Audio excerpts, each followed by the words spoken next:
What's up guys, Derek from Legendary here. In this video, I'm going to share how the voicemail drop feature works and where you can set it up.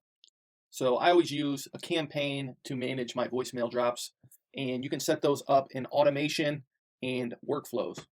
So check out the workflows folder. You can also create your own folders and workflows using these buttons here.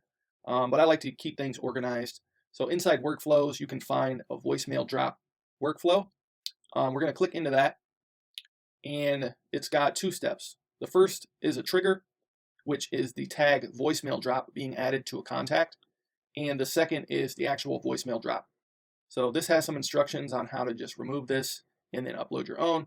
So you can review your voicemail here to hear what it's going to sound like when it gets dropped in people's inbox.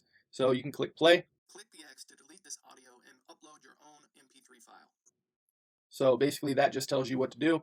And you can click this X, choose upload file here, select it on your desktop or wherever it is, and click save action. Then you're going to want to hit publish and hit save. Make sure this is toggled on, otherwise the workflow won't work. And now all we have to do is add the contact tag voicemail drop to anyone we want to drop this voicemail to.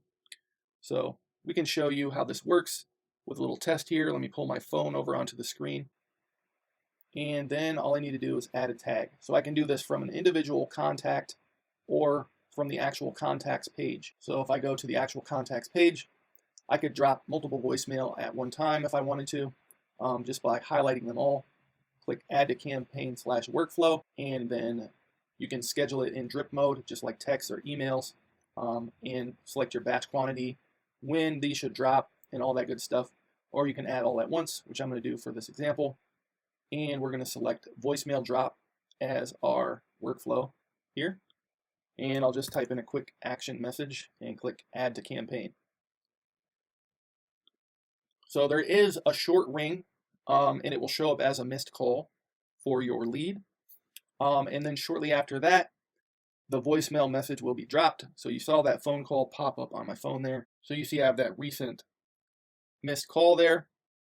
And now I have that voicemail drop. So one thing to check is how the transcription looks.